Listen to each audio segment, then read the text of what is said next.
You rap? Yeah, bad boy recording. Wait a minute. Okay. I'm Natasha. I run the YBF.com. YBF? The YBF. That's you run that? That's me. Don't read it. Oh, you know what? Stop. Look, I don't watch none of that stuff. That's interesting. Don't put me on it. No, it's all good. Put good stuff on it. Okay. You do what you need? I do mainly positive. You do what you need? Fresh pieces.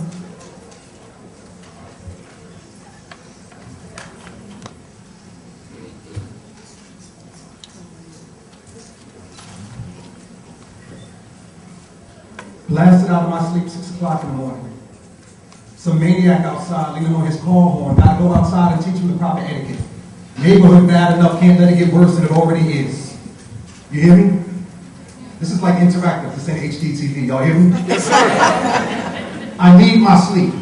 That's the only time on this planet that I ever get any peace. I tried that college thing with American Dream trip, but yet I still live on the same street that I grew up on. Them same streets that I grew up on. My mother hoped that I would surpass at least the middle class, but yet I'm still stuck on that same mentality. And all those years of college ain't even challenged me. But when I graduated, life was right there to put a degree in my hands and a foot on my chest, and here I am dressed in my pajamas, no slippers, about to run outside and rip the backbone out this fool. Ain't got nothing to show for all those years of school, but bad credit. Just me, right?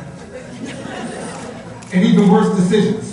And I live in a neighborhood where people buy food on credit, so they finance, but they don't just take it. They're making payments on food that they already ate. When they see me on the street, they're looking at me like they're about to break, and I'm snatching open this door like I'm about to break, and I see my best friend. And he's sitting in a minivan with 4 of those child car seats. He's looking at me with a gun in his hand. It's like I can hear his heart beating. With his other hand, he takes a swig of liquor from a bottle of scotch, pops the door locks like it in. Moves the pictures of his children off the car seat with the gun, throws them in the glove box, and it's like everything stops. And we drive, and we drive, and we drive till we get to the part of town where it seems like the American dream is still alive. And in my mind, I'm playing into some moments looking out the window on the passenger side, and it's like somebody scraping their fingernails along my bones as I feel this grown man cry, and I wonder if he knows that tens of millions of people in this country are depressed, but using alcohol or drugs to remain in denial. I wonder if he knows that there's a suicidal tendency hiding behind almost every smile, because no matter how many times they go back to school or how many jobs they work simultaneously, they can never seem to permanently change their lifestyle. But somehow, they convince themselves to be different for their children, and eventually they'll realize that's a fantasy, but they need something to believe in until then. And him, he just wants to be a father to his children. But sometimes, y'all, after all the love is gone, children become pawns in a relationship. And his relationship with his children, the vehicle with his ex-wife, chooses to take out her frustrations with him. If he's just one day late on the child support, she reports it to the courts. And what's driving him crazy is yesterday, he just got laid off now. 30 days ago, her and the kids just moved him with a new man who drives a Range Rover and plays golf. And that's a year ago from the day that my best friend had to go to jail for making her last boyfriend stop telling the children that their father was soft. And right now, he feels like everything's lost. That's why I'm glad he came to me to give me this opportunity to put a few thoughts across. You see, all day and all night, we talk. And I tell him, a man is judged by what's in his soul and what's in his heart, and not just by what's in his pockets. I tell him, me and him are friends through thick and thin. If he's in pain, we can put our brains, time, and money together to stop it. I tell him the fact that we have a lot of money is a problem, and rather than getting fed up, what we need to do is wake up like Moses and Jacob, and when we get together, just find new ways to profit. Because in my eyes, our friendship is how we live and how we die. And don't you ever believe that even for a second that I would ever let you slide. Now, what I'm about to say, I want you to listen with all your pride and sexuality aside, because as God is my guide, like my own self, I love you.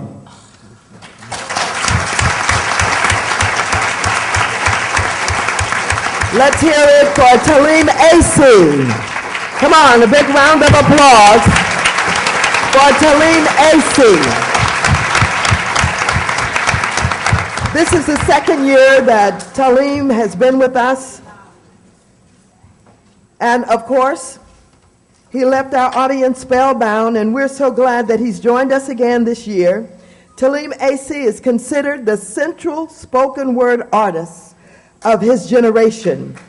He's a full-time poet. Yeah, go ahead, you can applaud. He flies all over the country, taking more than 100 flights a year, spreading the gospel of spoken word throughout the nation and the globe. A published author and recording artist with 3 books and 9 CDs under his belt. Ladies and gentlemen, I just love the way he does the spoken word. And I wanted him here so much this year, and he agreed to come. You got to give him another round of applause so that he'll come back to be with us. Now let me introduce you to some of our panelists here today. We have some more people coming, but I think what I'll do is introduce them one by one and let them get into their presentation. First, well, that's okay. All right, who is that? Natasha Eubanks. Our next panelist is taking the blogging world by storm. It all started with a journey to find quality coverage of the celebrity-driven industries. Natasha Eubanks is a former law student at Loyola New Orleans College of Law and a Hurricane Katrina survivor. Natasha Eubanks always had a passion for celebrity gossip and news. Celebrity and fashion magazines cluttered her law school apartment and became a source of comfort during her turbulent times immediately following Hurricane Katrina and the subsequent relocation. It was during this time that she discovered that none of the major gossip blogs or magazines at the time provided adequate coverage of black celebrities. So after many failed attempts to get these outlets to include more stories on black celebrities, she decided to start on her own. And you know what? I'm going to let her tell you the rest. Please give Natasha Eubanks a big round of applause.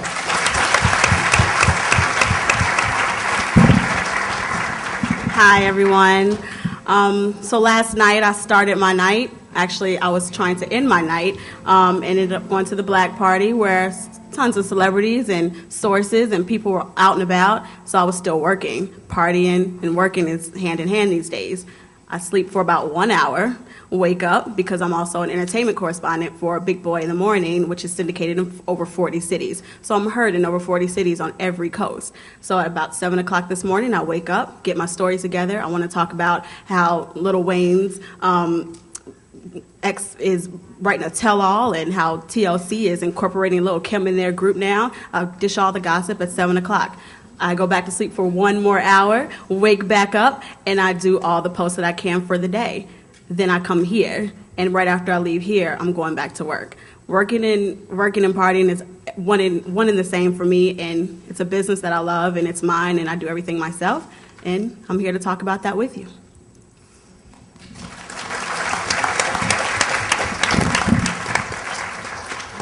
Ladies and gentlemen, before we go on to the introduction of our other artists, I want you to know that you're here today at Young, Gifted, and Black. This very, very important workshop that we started many years ago has blossomed into the most popular and the most well-attended workshop of all of the Congressional Black Caucus Foundation's workshops.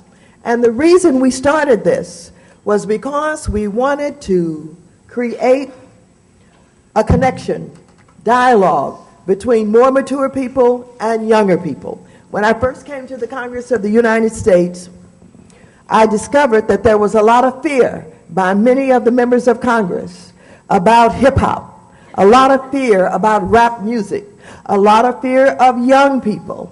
And I determined that we could not be good public policy makers talking about making laws for everybody, particularly young people, talking about education, talking about creating opportunity, unless we have relationships, unless we understand, unless we have an appreciation.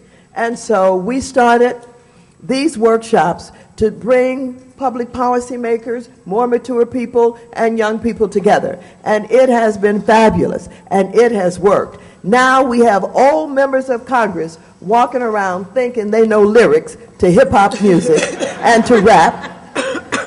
And that's good because they have opened up their eyes. And of course, you know that there are a lot of lyrics that older people just can't stand. And so We tell them that you can instruct your children not to listen if you want to. You don't have to listen, but there's one thing we cannot have in America, and that is censorship.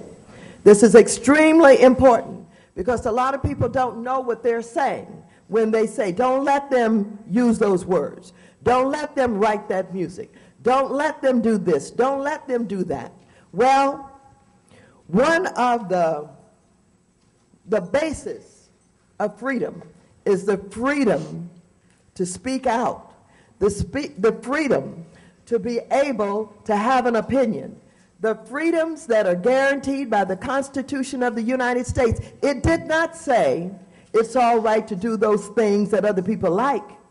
It did not say some people know better than other people what to say and not to say. What it said was, in a democracy, freedom of speech is extremely important. And so what we have to do is wrestle with how we all live with that.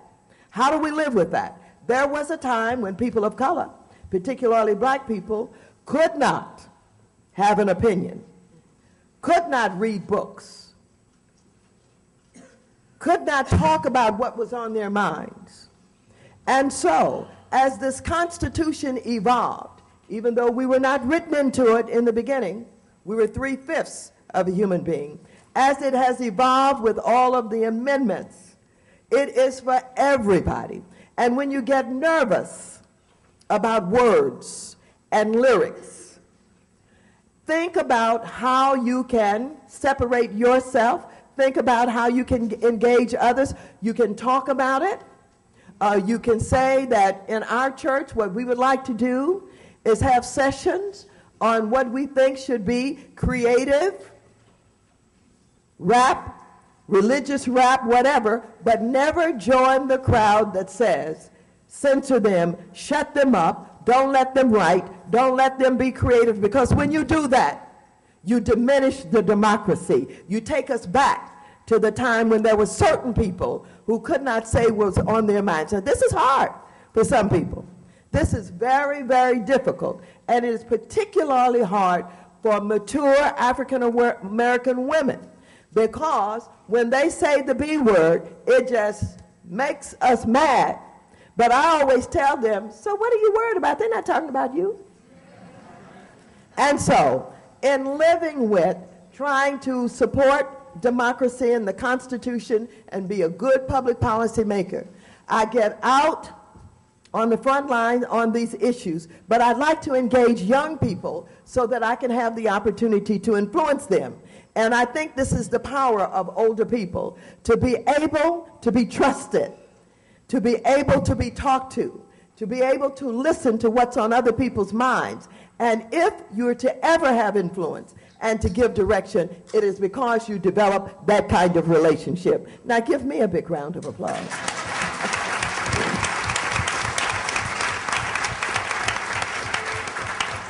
Okay, let's see who we're going to hear from next. Do we have any artists in the house? We have any rappers in the house? I beg your pardon? Raise your hand if you think you can rap. Huh? Hey, tell me his name.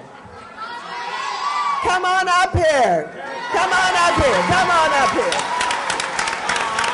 Would you come and adjust this microphone, somebody? Would somebody come and adjust this microphone? We want to get you. You want to keep you down here? Would you tell us your name? My name is Donnell Stringfellow. Turn around and tell them who you are. My name is Donnell Stringfellow. Donnell, do you have talent? Yeah, I got talent.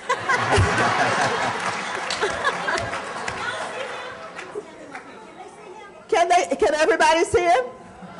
But you can hear him, couldn't you? How do you like that positive spirit?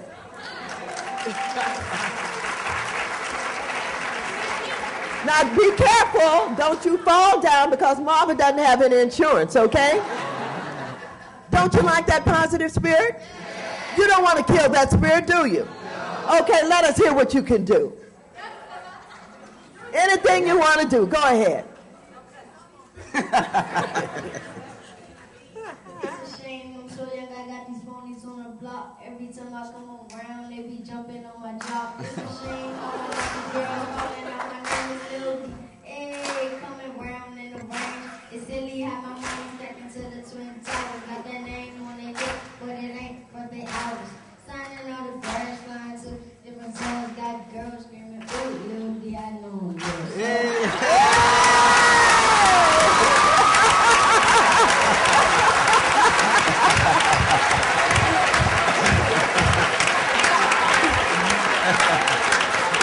Thank you so much. Is it Darnell? Darnell. Okay, thank you so much. How'd you like that? You didn't know that you were going to come here and be a star? Washington, D.C. Washington, D.C.? Okay. All right. Is he a star or what? I represent ATA, Technology Academy. Hey! Are those other students from the academy? You all look so good. You all look so nice. Come on, walk out here. Come on, walk out here. Just come on, walk out here, academy. Come on, give them a big round of applause. Come on, look at them. Looking good, looking good. Looking fabulous. All right. Okay. All right. Give them a big round of applause.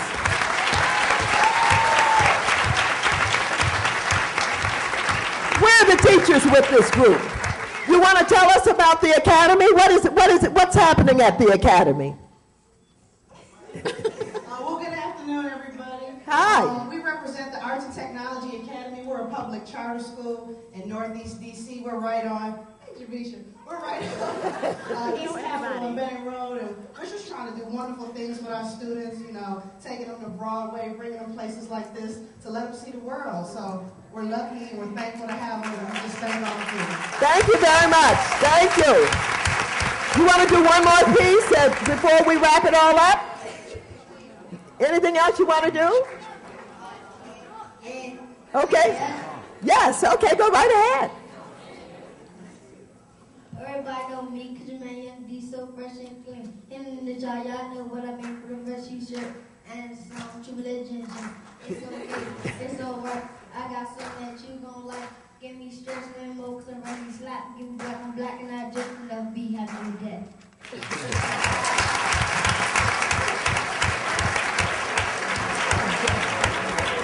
Thank you so much. We're so proud of you. All of you guys do well in school, make good grades, go to college, earn a lot of money, and have a happy life, okay?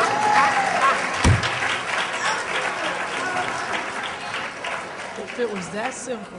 Now here's a young man that I told I was going to watch. And I knew from the first time I heard him that he had a lot of talent. And I'm so glad that he's here with us today. Los is on Bad Boy Records.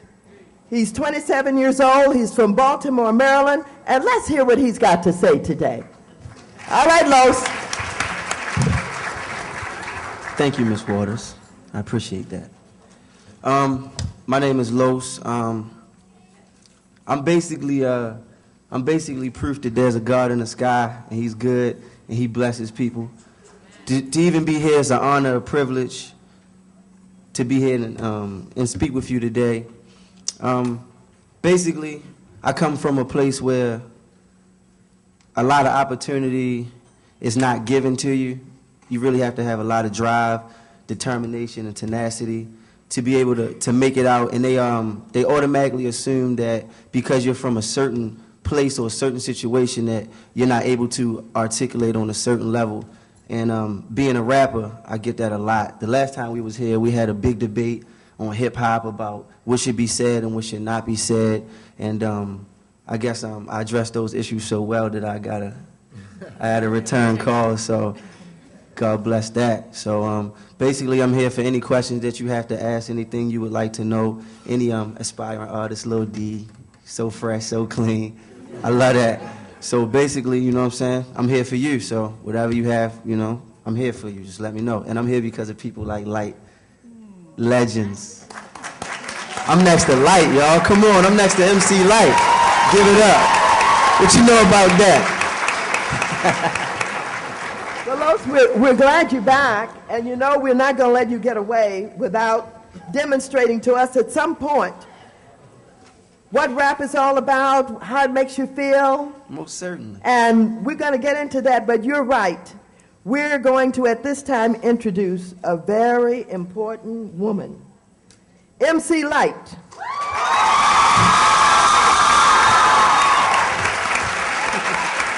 MC Lyte blazed a trail for today's female MCs and left an indelible mark on the face of hip-hop culture. She is one of the few MCs to achieve longevity. With more than a decade of rhymes on her resume, Lyte remains a true pioneer, one who helped set the standard by which female rappers continue to be judged. Armed with a deep voice, Lyte had in her possession an in-your-face rawness, a fierce style that marked her as a woman of strength. It's been an incredible ride for MC Lyte to date.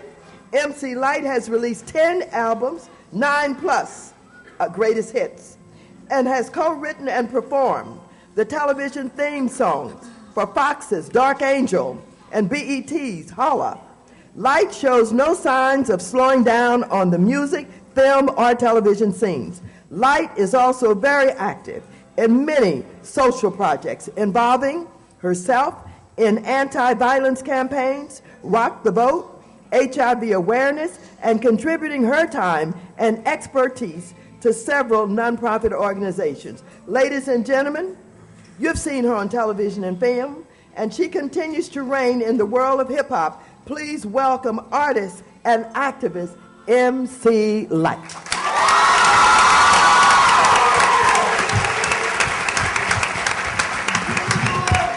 Thank you. Thank you. Good afternoon to everyone.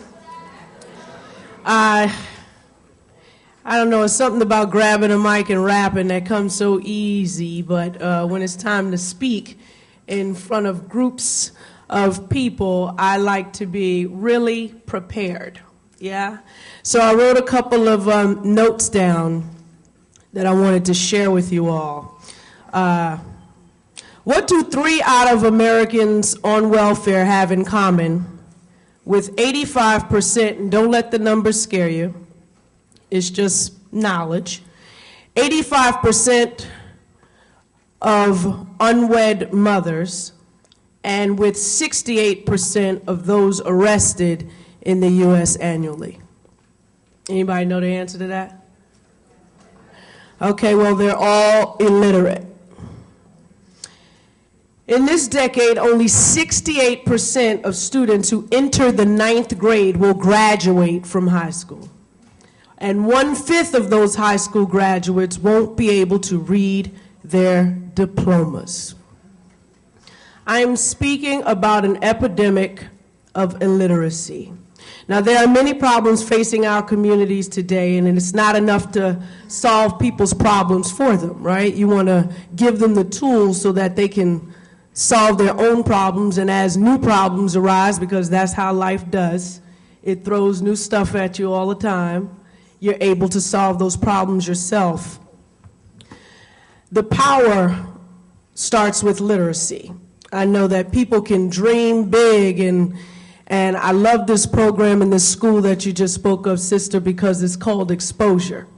And it's getting people out to see things that they normally wouldn't have the opportunity to see. And you can only hope for things that you're familiar with. I know my first visit to the doctor, guess what I wanted to be? A doctor. And you go to school, and then you want to be a teacher. And you see a fire truck, and you want to be a fireman. And you see a police, and you want to be a policeman. And that's just how the story goes. So the more kids are able to see, the more they're able to read.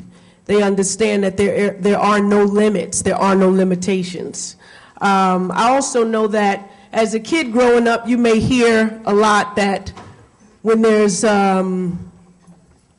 you aspire to be great, you look for someone great to be like, right? So you find out who is it who is it that inspires me? Who do I want to be like? And then you find that person and you figure out what were the steps that they took to get to the place where they are now. And you want to copy that. You want to, it's a couple of salty things in some areas with people, but you pick out the best stuff. And you say, you know what, I'm going to emulate that. I'm going to copy those steps to get where that person is. And I think for me, I have many inspirations, but I'd like to share one with you today. And this gentleman, he started many literacy programs across the nation and abroad. And his name is Isaac Hayes. And I know that some of you are familiar with him. Some of you may have just heard his name, but not only did he give the world great music, he gave of himself. And I think it's really important to let you know who inspired me. And we all at some point have somebody great that we want to look towards to be like. And Isaac Hayes was that for me. He was the international spokesperson for the World Literacy Crusade. And since his passing, I've taken on that mission to actually become a member on the advisory board. Now, there's a technology that was put together by a man named Hubbard. And I know you may have heard of him or maybe not, but I'm going to explain to you what the barriers are. And I'm going to wrap it up because I know everybody wants to get busy on the panel and you have questions, but I think this is so imperative. There are 3 barriers to studying, and you may be familiar with them when you're picking up a book or a magazine, and you just feel yourself get lazy with it. Oh, that ain't what I want to read. Or something that seems so interesting, you begin to read it, and unknowingly you hit upon a word that looks so clear and so familiar, but is so completely foreign. I mean, I did a speech not too long ago in Ithaca, and I took on the word change. There were 43 definitions to the word change. People, make the dictionary your best friend so that you can be present in any conversation that's taking place and you don't dumb out, because that's exactly what happens to me when I'm involved in a conversation and somebody uses a word that I am too embarrassed to say I don't understand, and yet I'm stuck. Like, where do I go from here? And I kind of blank out of the conversation. But the 3 barriers are this. The first is that misunderstood word that will make you put down any text and make you just lose all interest in whatever it was you were studying or reading. The second is too steep of a gradient. We know what that is, right? So you don't know what that is. Okay, let me take it back because I want everybody to be involved. A gradient, it means the level that we're moving on. So if you're in the 3rd grade and somebody gives you an 8th grade book to read, that is too steep of a gradient. You done passed some steps that were very necessary to get you to where you are, where you can feel comfortable. So the second step is too steep of a gradient in a barrier to learn. The third is lack of mass. Lack of mass. That means somebody has told me I need to speak into a microphone, but I've never seen what a microphone is. It's a lack of mass. It's nothing attached to the word. Somebody tells you, here's a battery for a car, put it where it belongs. But you don't have the car to put it there. You have no mass to know what a car is and where that battery goes. Those are the 3 barriers to learning how to learn. Because some people have to learn how to learn. It's not your fault that people put things in front of you and you don't get them as easily as the next person. So I would just like to say that if anyone is interested in taking on that mission, I know we're here to talk about leadership and what that next young, black, fabulous person is going to do within their lives. I would say make one of those things high on the list to help someone else. And when you do it, it brings such an enormous amount of joy, is to help someone else. So along that mission of you becoming the greatest doctor, the greatest attorney, the greatest rapper, singer, whatever it is, know that in the midst of it, God meant for us to help other people once he gave us the power to be able to reach those people. God bless y'all.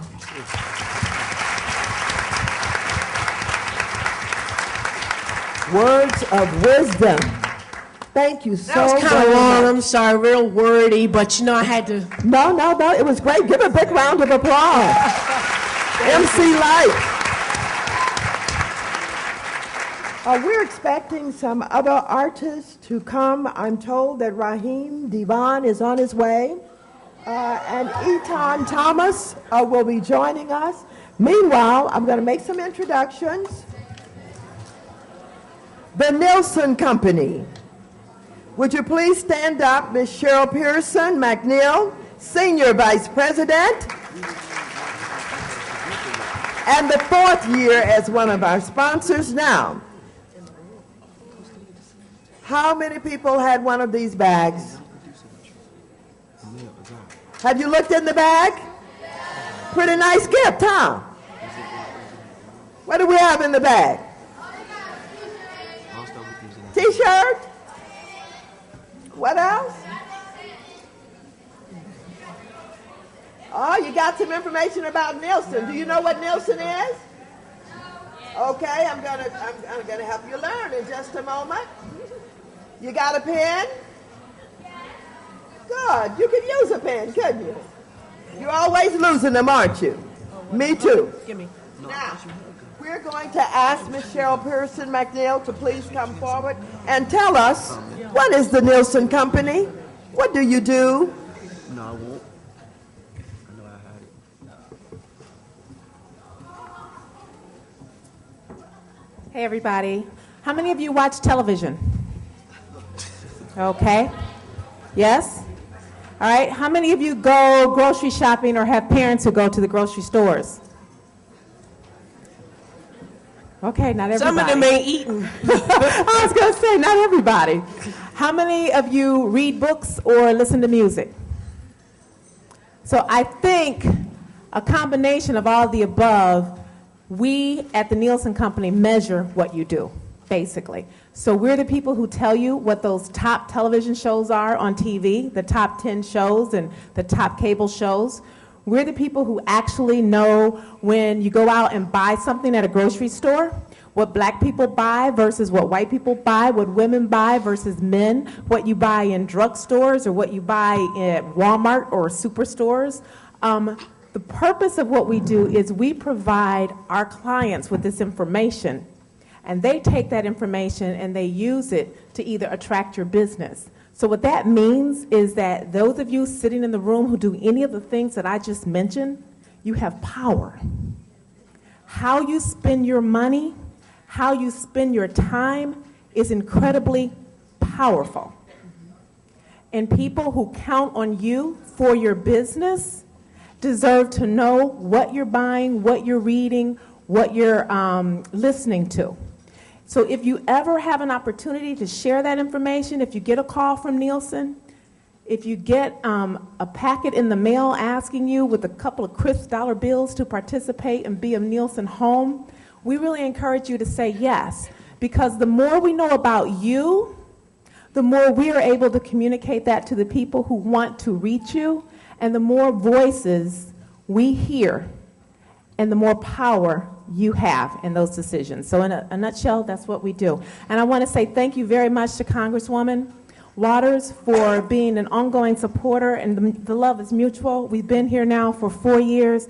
We seek to educate and make aware of what you actually have very much in the power of your own hands and in the power of your own pocketbooks.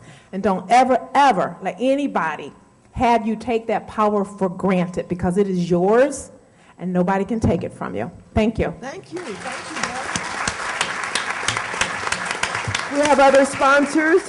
We'd like to introduce to you the longest sponsor that we've had participating is a sponsorship from Northrop Grumman, and it is protected and produced and given by Sandra Manley Evers, who is Vice President. Sandra, where are you? Where's Sandra? You mean she's not here? Huh? Give Sandra a big round of applause also. And this year, added to our sponsors is AuraSure, and we're involved with them because they're involved with some new HIV testing devices. Does everybody in here know what HIV is? Yes. And AIDS? Yes. Do you need more information? No. Do we? Okay. They tell us we don't have enough outreach and education. But you're telling me you've been listening, is that right? Yes. And you know what not to do, don't you? Yes. I didn't hear you. Yes. Okay, now the younger people said they know. What about the older people? What do you know? Everybody been tested? Yes. I didn't hear that loud enough. Yes. Okay, all right, well, you know, we must take every opportunity to just make sure that everybody understands that we've all got to be tested. So now let me do this while we're waiting on our other guest artists to come. Let us go to the question and answer period, unless there is some dynamic budding artist in the audience who is going to use this as a platform to show their stuff. And to get up here in front of MC, she might choose you, you know. You never can tell. And show you the way. So if there's somebody who's got something they want to communicate to us, now is the time. Come on up here. All right. Give her a big round of applause. Encourage her. Do we have a microphone down there?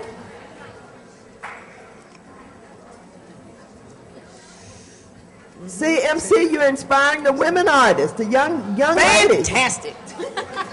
Tell us your name. Tanisha. Where are you from, Tanisha? Richmond.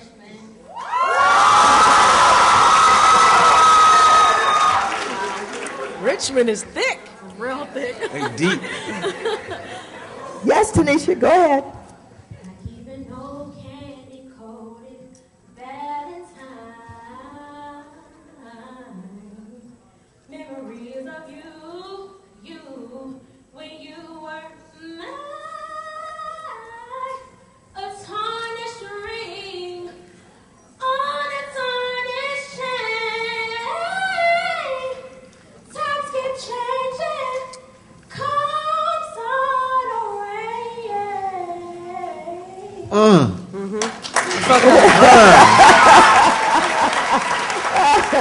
Got that together.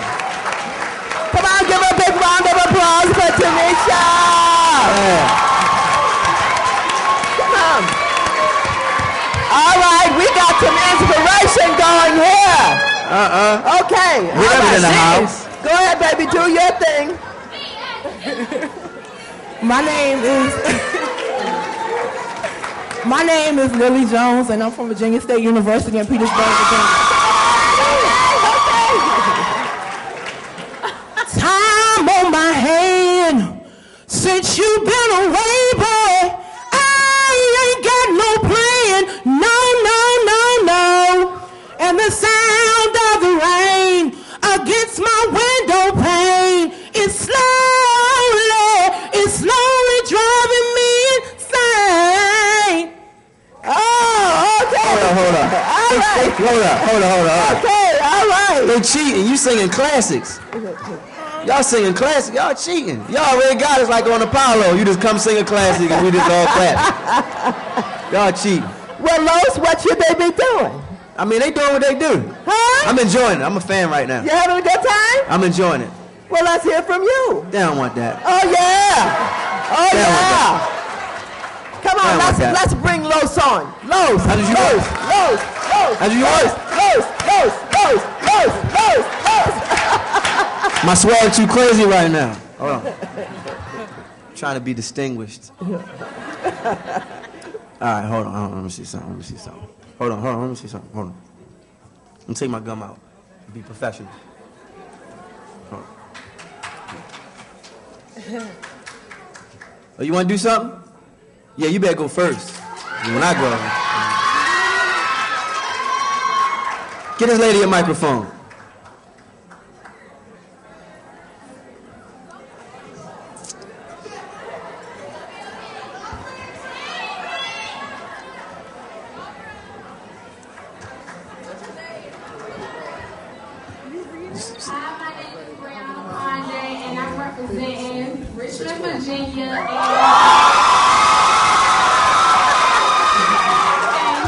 And I'm from Lucille Brown Middle School.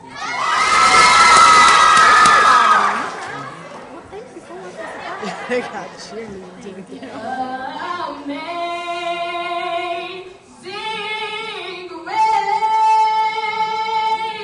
how sweet the sound that saved a wretch like me. I once was lost, but now I found. Was blind, but now I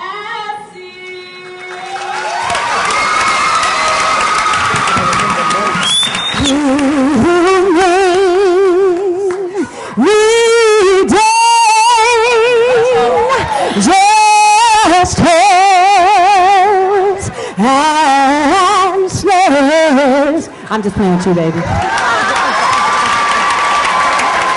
Turned into a black musical in here.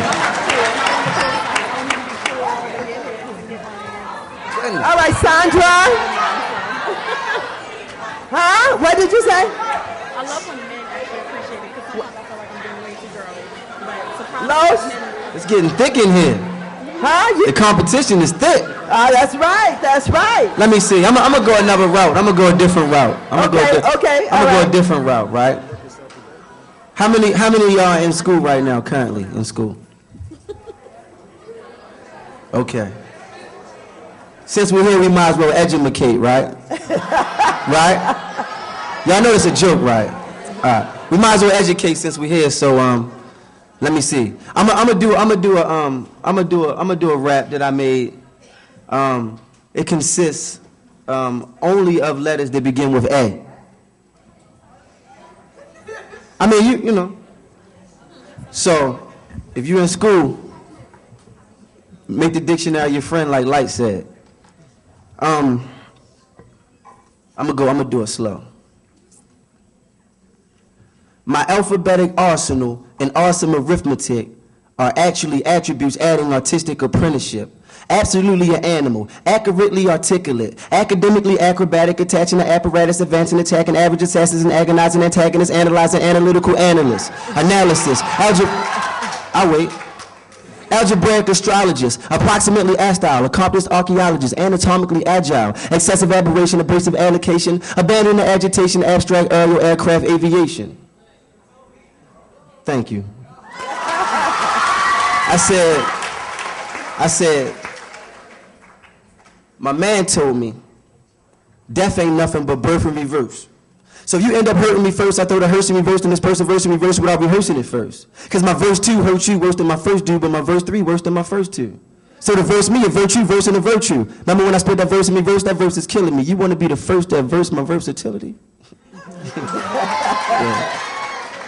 These rappers couldn't last in my trenches. The wrath of my vengeance is drafted through the dramatic craft of my sentence. I'm a rapper with endless, disastrous, limbic, sporadic, maniac rapper matched with a chemist, attached with Olympic spectacular swagger. My image of tactical menace administer massive afflictions. I had a prediction, a vast premonition of cashing the tradition of my last intuition. I graphed with precision. I mastered division and math to add addition if it clashed with decision.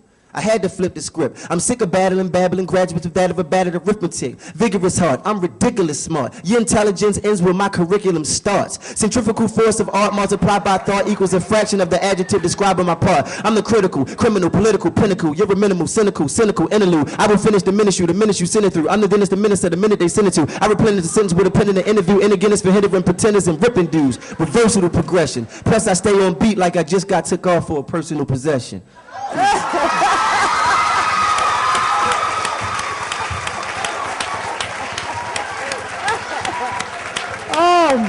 Are we brilliant or what?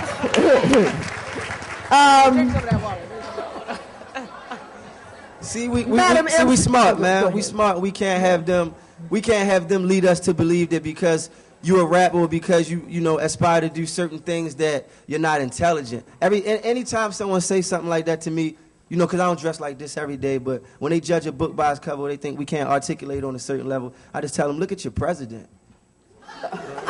I mean, I ain't taking no shots. I'm just saying the man can't read. That's all I'm saying. The man can't read. No. You free to say that here. I mean, yeah. The man can't read. I mean, the man can't read, And he always squinting, when you squint when you can't read. And he always, And Sarah Palin can't read either.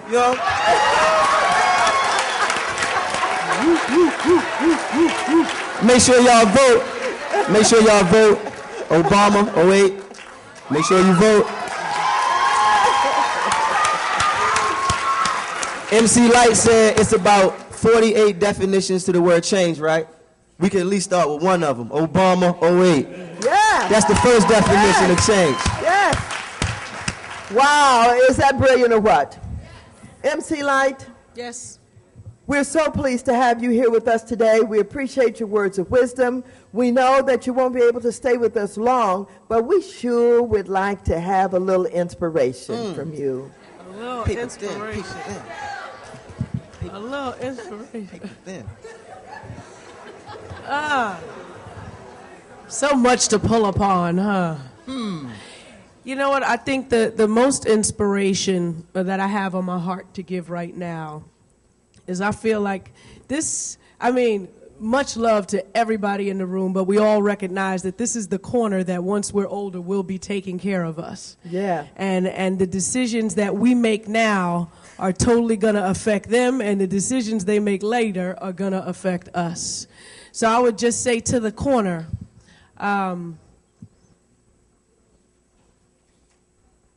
never move hastily. Take your time when making decisions, and also choose your friends very wisely. Those friends will be, it's so hard to tell kids about their friends, because I know once being one, there was nothing my mother could say to me, not, you're never going to see them when you get older. They're not going to be around when you get into high school. They're not going to be, like, those friends are your friends now, and that's how they are. Now, if you happen to luck up and have a lifelong friend from, childhood on to adulthood, that is fantastic. It is rare, but it's fantastic. But what I would say to you is you know right from wrong. You know it in your heart, and you know when somebody is for you and when they're not.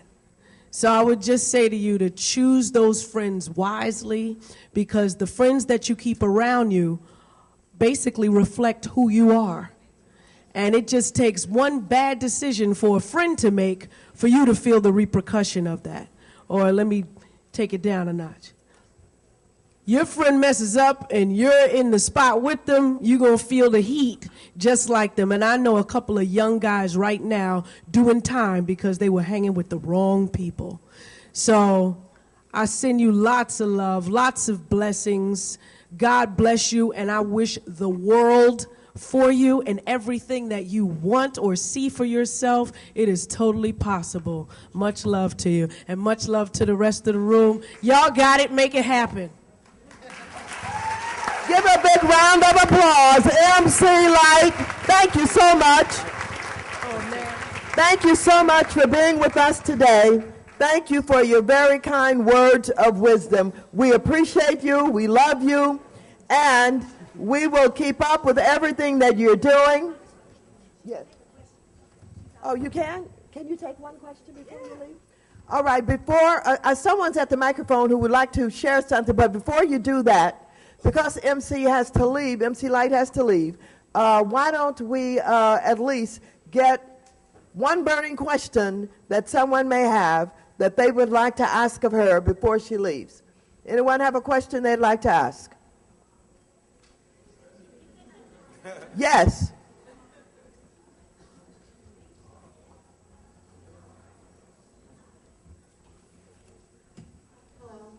I'm great.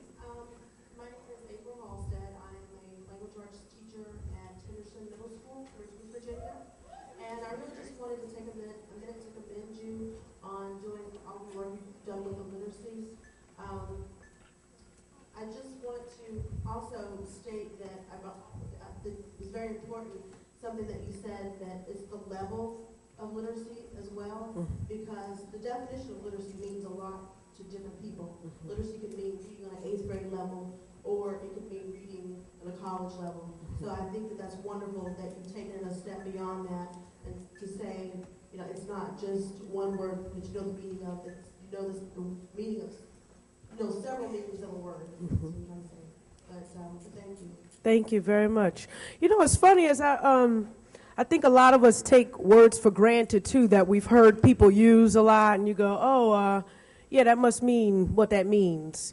And I hit upon the word prolific the other day, and it wasn't really making sense, you know, and a lot of people say, oh, just read it. What's the context? You know, like, read the sentence and you can tell what the word means. No, that don't cut it. That's just flying by the seat of your pants, and that doesn't work. So I looked it up, and surprisingly enough, it was more than what I had thought all these years. You know, when you say, oh, yeah, he's prolific, I just thought it meant like he was talented beyond his years, or I had no idea it meant like delivering at a quick pace, lots of it, whatever it is that you do. So if you're a prolific writer, you're turning out, you know, pages that you've written at a, you know, remarkable speed.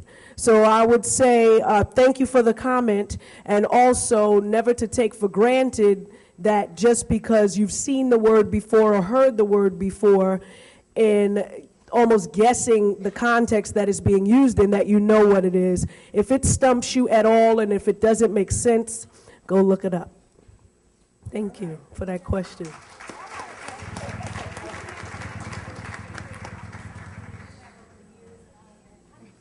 Okay.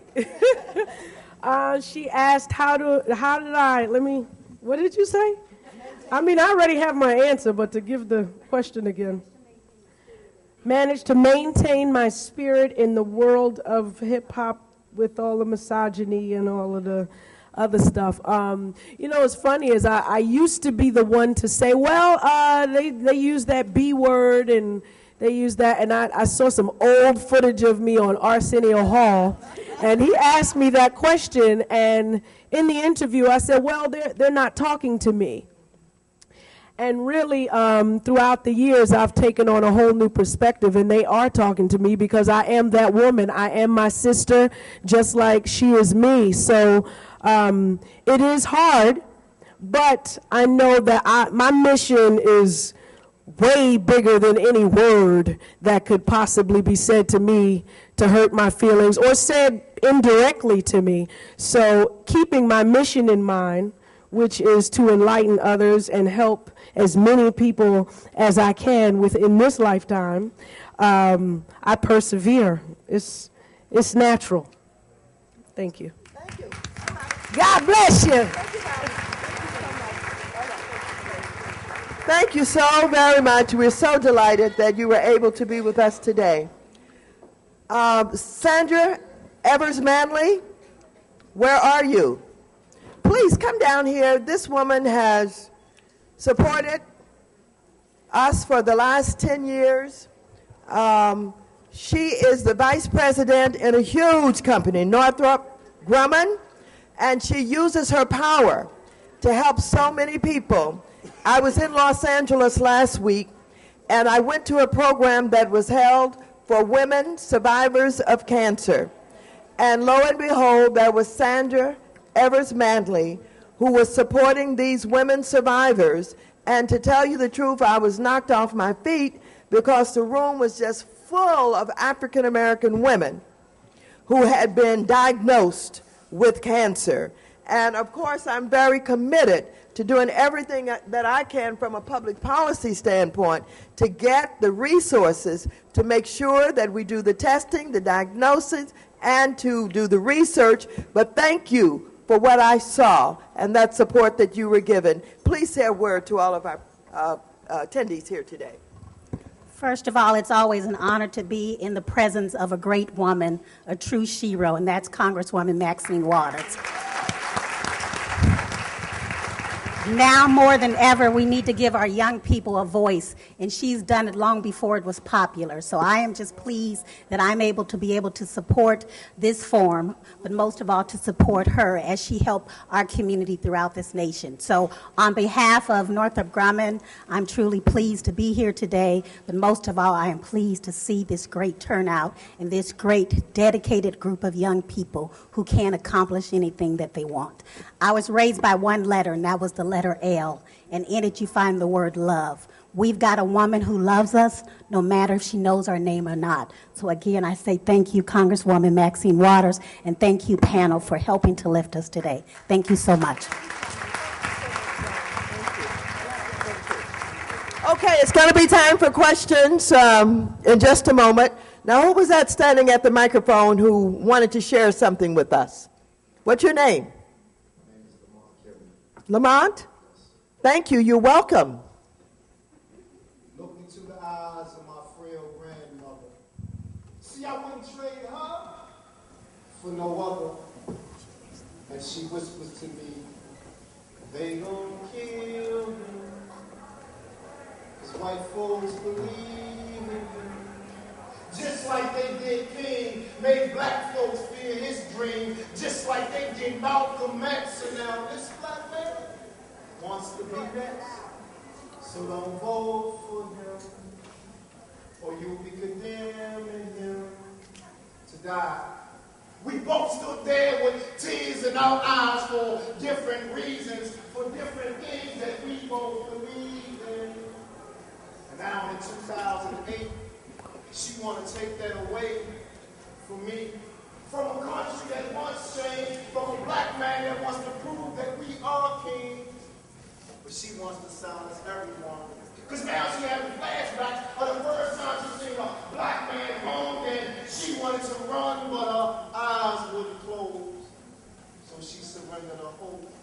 And then the 60s came and she got it back. The best time to be black until Martin and Malcolm was shot. Then again, she had to hold her fears back. Now Obama wants to stand. He wants to be president, and all she can think about is another black man being hung again. But we can't give up hope. Part of King's legacy is for your right. Get on the vote. All right, give them a big round of applause. Wow. That was deep. Wow. That was deep. Wow. That was deep.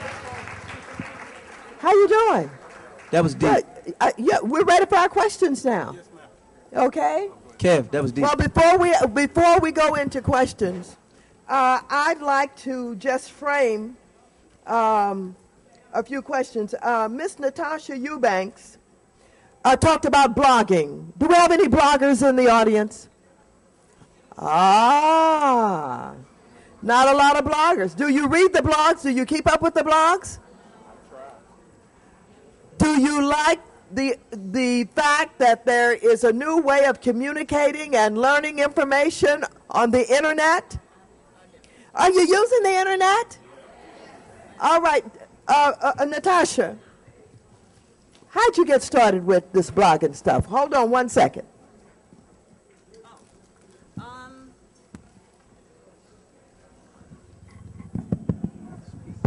It's on. All right. Basically, can y'all hear me? Speaking to it. No. Yeah, it's not on. Is it on? Hello? Oh, okay. All right. Basically, I got started because what I was doing at the time, I was in law school. I was not feeling what was going on. Katrina came, wiped everything away, changed our lives. We moved to Houston, moved back, and I was just in the midst of everything. The only thing that kept me sane was posting on my site, because a lot of people wanted to find out what's going on in Black Hollywood. They actually cared that I was even there. No one else was doing it at the time, and I don't think people realize the bigger impact it has than just this is celebrity gossip.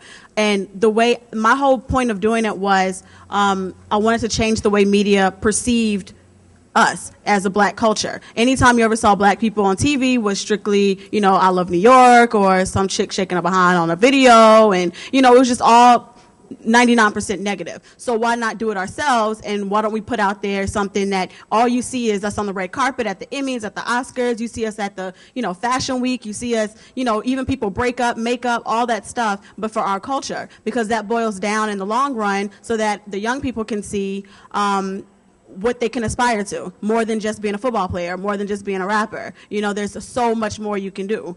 So that's why I did it, and I just started because I just saw other sites doing it that were mainstream. They were not focusing on Black Hollywood in any way, shape, or form. So I basically took their model, flipped it, made it my own, and focused on Black Hollywood.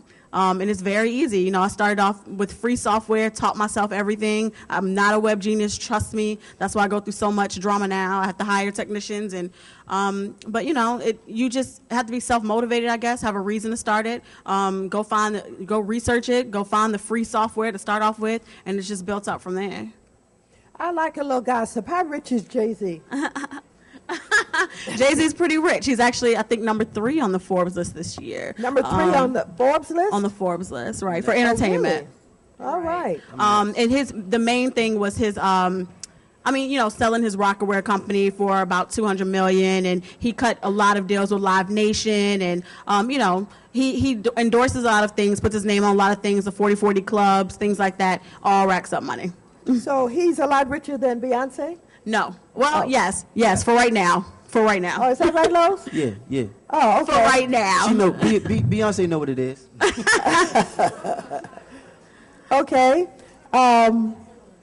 Yeah, she wasn't even in the top 10, I don't think. Talam, I remember something about you from the time you were here. You're a family man.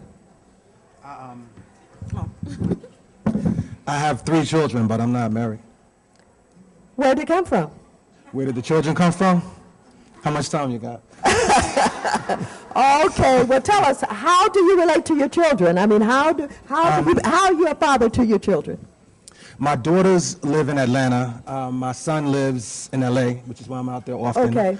I actually feel, it's funny you would mention that, because I have a regret, I have some regrets about the situation, as a matter of fact, because my father's situation with me was that he would always be willing to spend time with me, but he wasn't ever trying to pay child support. You know, so he was never trying to provide financing. And my mother, you know how mothers are, they don't tell you that, you know.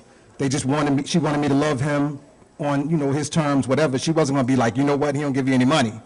So by the time I found out about that, you know, I kind of excommunicated him. I couldn't believe that dude wasn't supporting my mother when I was a child.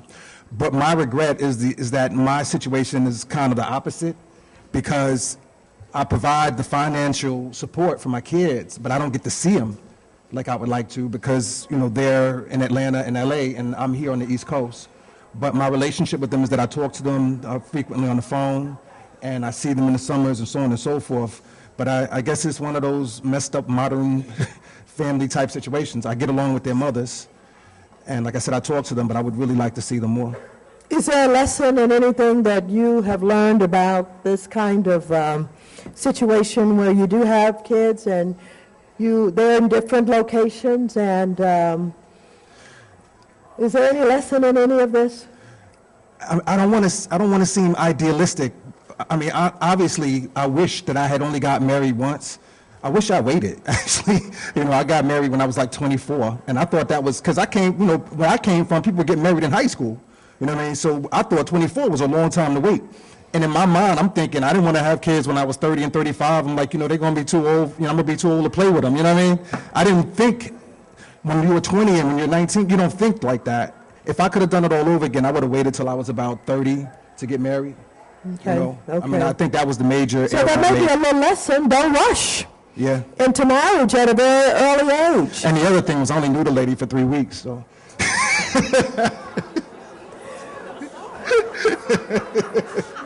She hooked you.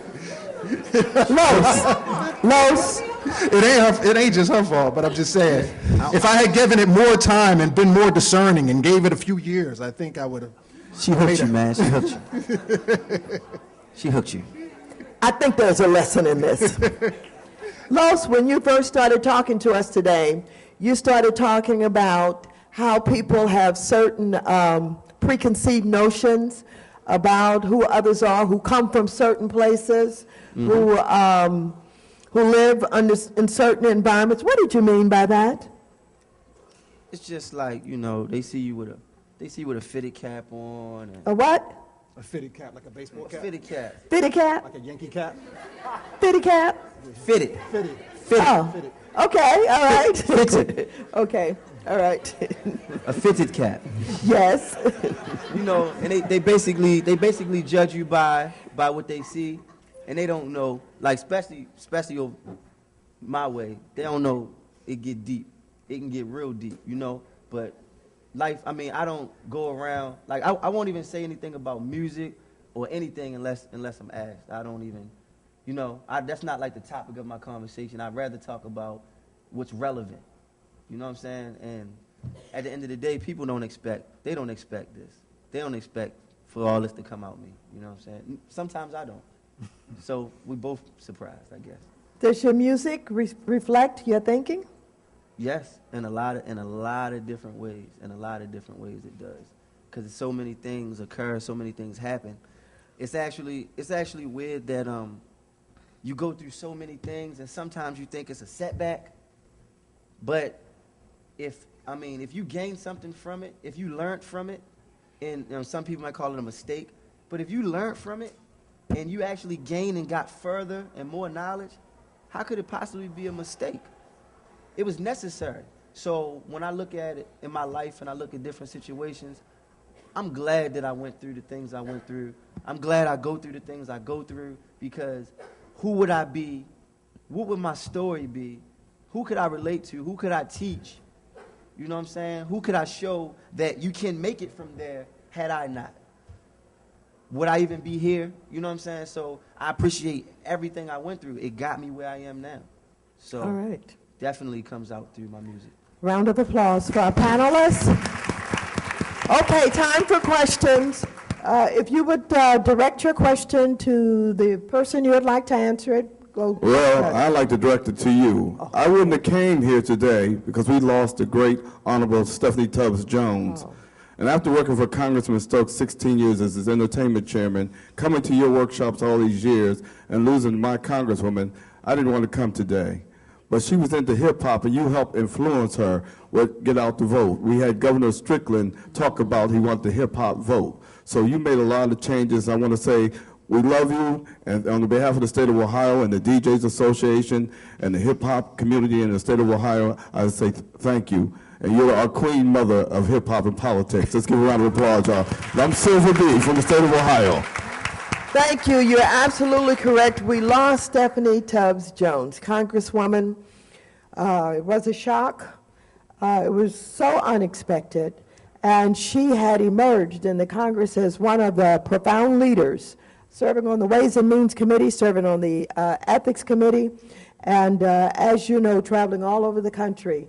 A brilliant woman who had served as a judge and a prosecutor in Cleveland, and we're going to miss her greatly in her absence. Let's give Stephanie Tubbs Jones a big round of applause. Let's applaud her for who she was. So, you know, oftentimes when we have some of our more mature people come, they come out of curiosity, or they come because they really have something on their minds that they'd like to say. And sometimes they leave without saying it. And in this open forum that we have, we are, of course, big enough, strong enough to take criticism, to take advice. And so anybody with any criticism or advice, just go up to the microphone and tell us what you think, particularly as it relates to hip-hop. Hi, my name is Walter, Dr. Walter McMillan, starting this year. I'm from Los Angeles, California. I have a statement and a question for Los. Los, sorry. Yeah, you really hit home with some of the things you were saying, particularly with some of the things that you've gone through as a kid, throughout your life period, making you who you are today. Exactly. And you appreciating that. Right. Myself, I grew up in South Central LA. Wow. Got, some pretty big trouble as a kid, 16 years old. Found myself in juvenile hall, Central Juvenile Hall, and ended up doing about almost 4 years of my life in the youth authority there. And it was huge for me because, I grew up in most of my life without both of my parents, so I went through a lot, as a kid. But, people ask me today, who inspired you? Was there one person, or how did I get to where I am today? And, I tell everyone that I wouldn't change any of it, right. Anything that I've gone through. Right. Because it really molded and shaped my character to who I am today, and I really appreciate it, just based on, touching on what you said as well, being able to communicate with people on many different levels. I can go to the hood and talk to some of the homies I grew up with, or go to a boardroom where I serve on the board of a nonprofit and speak with, we have judges and, lawyers and people on the board and stuff like that, or my colleagues that I work with and go to school with and all that. So it really did mold and shape me to, where I am today. So I really appreciate it. But my question, right. I struggled with, when you look at I listen to hip hop I could listen to it all day, every day, which is mostly, that's all I mainly listen to. Excuse me one moment. Mm-hmm. Are you a radiologist? Yeah. Say that again. I remember my residency. He's a radiologist. He listens to hip-hop every day. Did you hear that? Oh, trust me. Trust me, they all do. I know. Be surprised. I know, but this is the story that never really gets told. Right. Because people think that it's only young folks with their pants down below the below, with the caps turned backwards, with the new kind of language, what all listening to hip-hop. But I have been with lawyers and doctors and professionals who really do relax with hip-hop. Yeah. So I just wanted to tell them, you are a radiologist who listens to hip-hop. Is that right? Right, you're right. Why do you listen to hip-hop? Trust me. Why do I listen to Yeah, why do you listen? That's what I grew up on. That's all I knew, growing up. And it actually, music in general actually really played a huge part, I believe, in where I am today as well. And mainly opening up my mind and allowing me to actually be open to other things that I would not normally have been able to relate to. When I was in Central Juvenile Hall, I was involved in a theater program. And one of, the instructor, a guy named Eric McGinnis, who was the head of the program, I remember he came in one day with, he wanted to use a Celine Dion song with one of the scenes. And I remember the first time we heard it, prior to that, all I listened to ever was hip hop, And so he played this song, and we're like, man, I don't know about this. We were all like, nah, I don't think so, man. I don't think so. But then it was weird because about 2 weeks later, we'll go into rehearse, and we're like, hey, man, where that Celine Dion CD at? Where that? So that, it really opened us up to and after that, I began to listen to more, different genres of music and so forth. So, right. But yeah, you'd be surprised when, I have one of our instructors, a guy named Dr. Cohen, old Jewish guy, how hip he is, oh man, those are the new T-Max you got on, I'm like, what you know about some T-Max, phone ring, and it's that Nelly, song he did with Tim McGraw, that country song. You know. Right. Hip hop is the most influential culture in existence. So yeah, they are. You'd be surprised how many of them listen to it. Well, that's what we're trying to get people to know, the great influence it is. That's why we cannot divorce ourselves, separate ourselves, or alienate young people, because they have tremendous influence and tremendous power. And that power and that influence is going to decide a lot of public policy for the future, so we may as well understand it and try to be engaging so that we can have a meeting of the minds. Exactly. My question is, because I struggle with this a lot. You look at the hip hop culture, and part of that. Now it's become very a huge part of it has become very materialistic, I would say, focused on material things. Right. And when I go to a family function or something and I see, one of my cousins or something, 14, 15 years old, talking about, man, I want to get that Escalade. I want to get that new 7 Series BMW, or, and they're really convinced and really serious about this. Like, it's not like, oh, I want to have it later on in life, or I wish I could. They're like, oh, man, I got to have one of those. I got to have one, And my question would be is, what do you feel that hip-hop can do to, in many ways, I mean, to them, it's reality, though. And that's why they really believe it, because they look on TV and they see Lil Wayne or Lil Bow Wow driving a Murcielago Lamborghini, $300,000 car, or they see. Excuse me one moment. A great artist just walked in the room. I've been here a long time. Sorry. I've been here all the time. Were you here all the time? I didn't know that. How many ever heard of Martha and the Vandellas? Okay, all right. Well, sorry.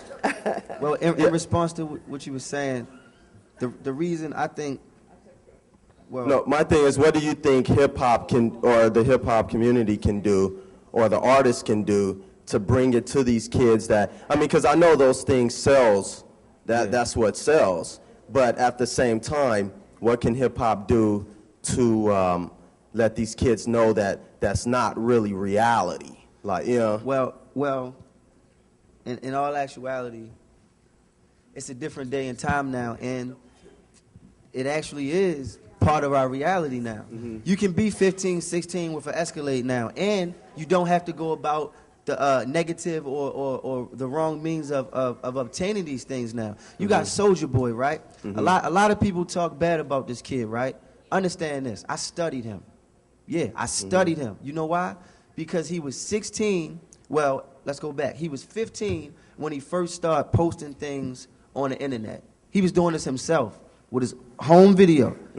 The same way she said she took free software and created what she created, he created what he did from something that was totally free, right? An online streaming thing, YouTube. He got recognized from YouTube.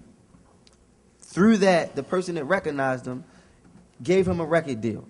By the time he was 16, he had the #1 single in the country, Superman. You, right? Everybody familiar with this, right? The most popular dance probably in teen history since Criss Cross had Jump, right? He went on, he's 17 now.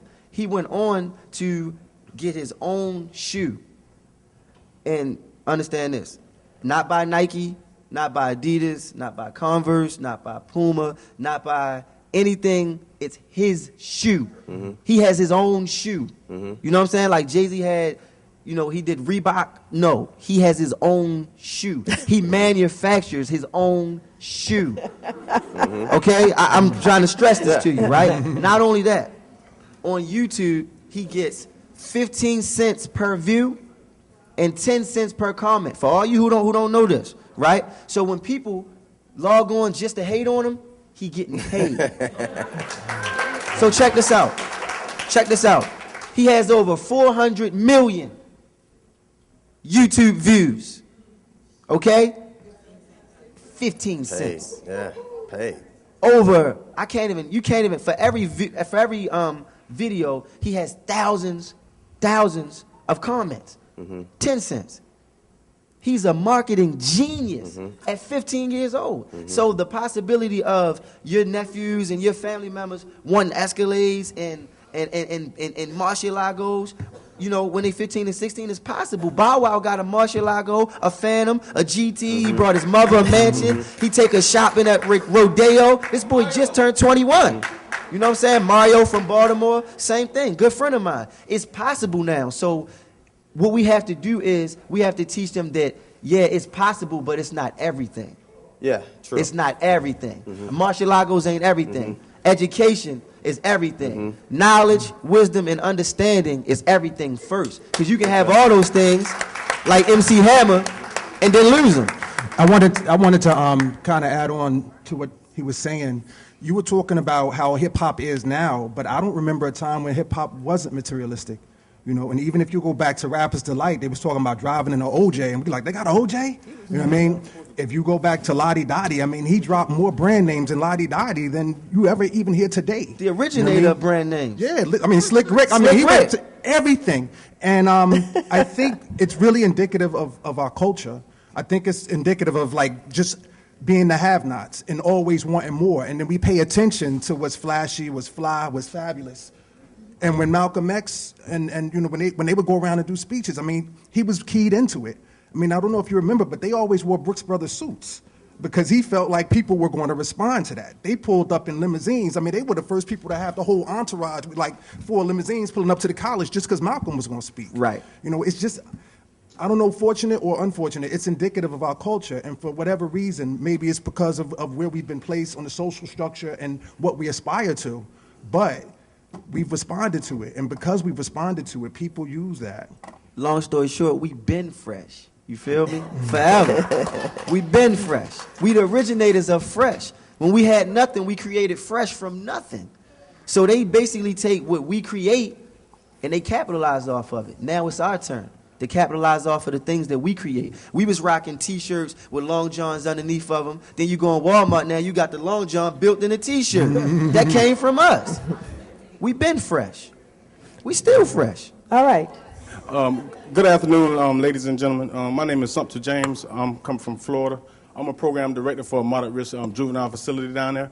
And my question is not really a question. I just want to ask Loss and Mr. AC how some of these people that might want to hear some of your work, your artistry, how can they actually get in contact with that? Your rap that you did with the alphabet, with the letter A, I would really like to share that with some of the juveniles that's in my program. Yeah, I can come to Florida. I can come to Florida. Excuse me? I can come to Florida if you... Oh, we need to hook up then, definitely. Yeah. But for those that's in attendance, can you please give us some information as to how we can obtain, some things of that. And that was a nice, keep your swag too, and that was a nice rap, by the way. Oh, thanks, man. Swag on $1 billion right now. Yeah, basically well, you can, everybody got MySpace? MySpace? Come on, clap it up, you got MySpace. You got MySpace? All right, so if I catch never one of y'all don't send me a friend request, I know where y'all be at. VA? Yeah, I know where y'all be at. All right, I'm going to come up there. Yeah, Richmond. That's what's up. Oh, yeah. Security?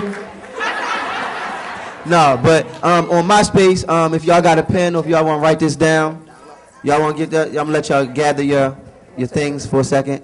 Yeah, okay. Get your electronic devices and you can be...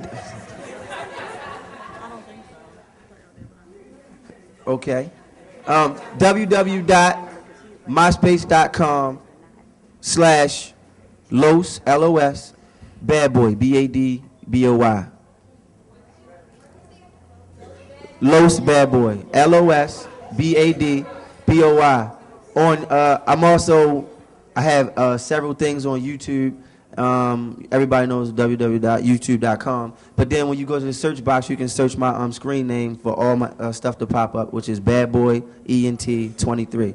BADBOY ENT 23. No spaces. Or You can just Google me.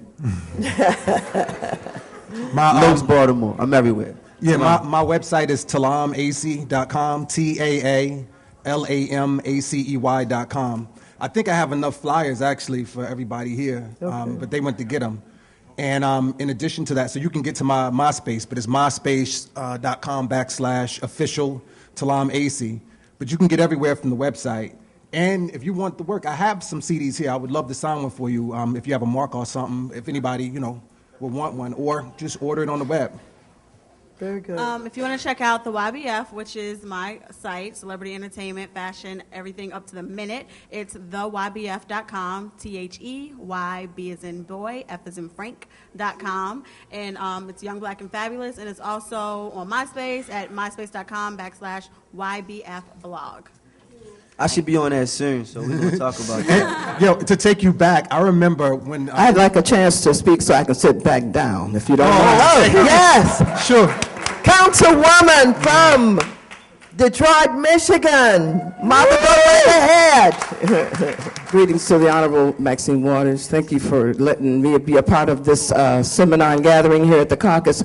I came here for two purposes. I am on the Detroit City Council and been an elected official. We don't give anybody but 2 minutes to speak when we're at the committee. Hey, so I'm going to make mine brief. I'm going to make mine an example and be very brief.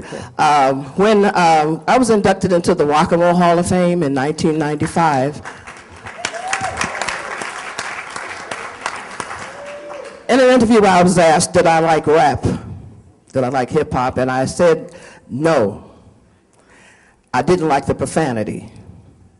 And they didn't add to, I didn't like the profanity. They just said no. So I had to go on the radio, and I had a conference call with a lot of rappers who said, how dare I try to stop them from making money?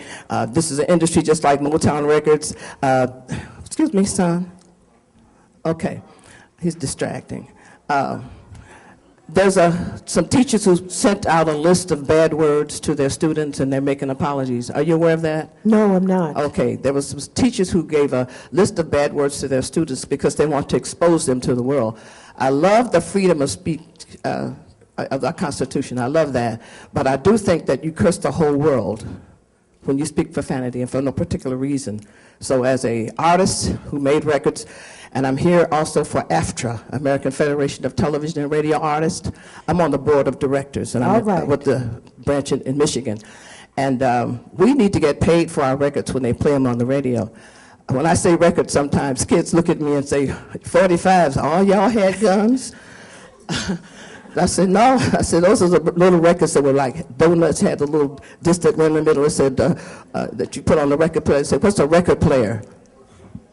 So it's a lot of education and background to music. It's not just that you can stand up and off the top of your head know the history. But it's good to know that we are being informed. Dad used to say, some of the students go to school, they read the lunch and eat the books. You have to be real careful how you spend the money that you make in your record industry. There's a lot of economics involved, and a lot of people get enriched. They even have diamonds in their teeth.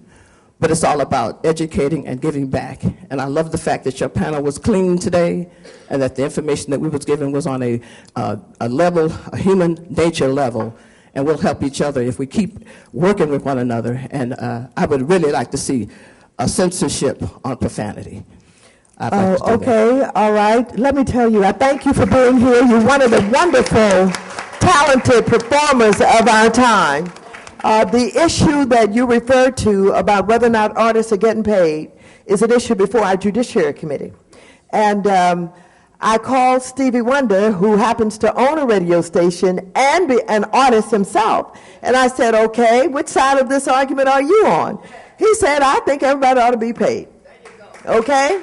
So I think you're going to win on that argument. I thank you for being here, and I want you to know that I really do believe you're one of the great artists of our time. And I want these young people to know what you went through and how you were able to persevere and to become known. And you have followers all over this country, because sometimes the young people never get connected. And when they do, then they start to try and capture some of what you're doing. When you take a look at Queen Latifah and many of these other artists, they're now going back grabbing some of that music. So give Martha a big round of applause. Okay, this gentleman's been standing over on this microphone, and then we'll come back to you. Yes, sir.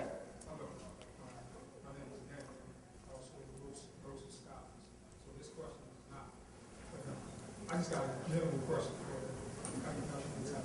Salam, you said you were Los's what? Stylist. Oh, word. So that's why the swag is on $1 billion. What's the just like general day for you? Average day. Because sometimes when you're in a certain kind of school, people just think it's good. Yep, they do. Dealing with this cat right here, it's nothing like that. So just like general layout, like normal day. Okay, I'll start you off on one of my, a normal day.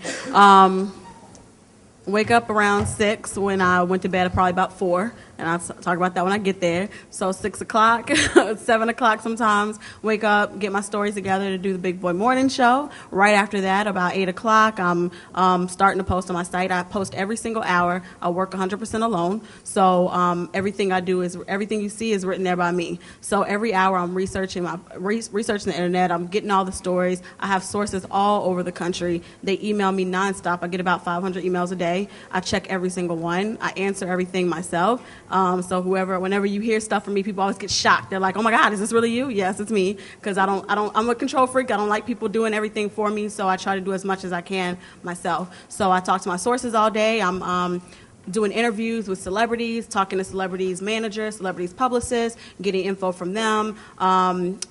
Posting away, probably about 8 or 9 o'clock. I'm done with posting, and that's when the business end starts. Since YBF is now a business, it's Young Black and Fabulous ALC. I also have an online magazine. I'm brokering, my advertising deals while I'm washing my face, and, it's like $10,000 advertising deals that I have to keep a straight mind to get, and that's only for a week. So it's a lot of stuff to keep after 9 or 10 until like 4 in the morning. I'm trying to get the business side together, making sure the advertising dollars are there, making sure my design looks good. I have a designer that I outsource to, making sure my server technicians have the site up and running 100% of the time, which is very difficult for a site of mine that has 12 million users per month.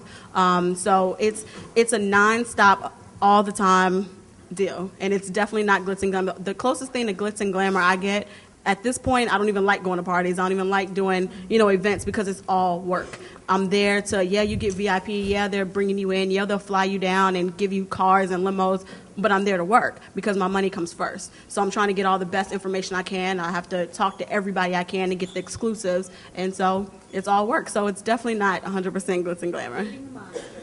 In terms of business, do you all understand the advertising that is necessary to make money with these blogs? Do you get it?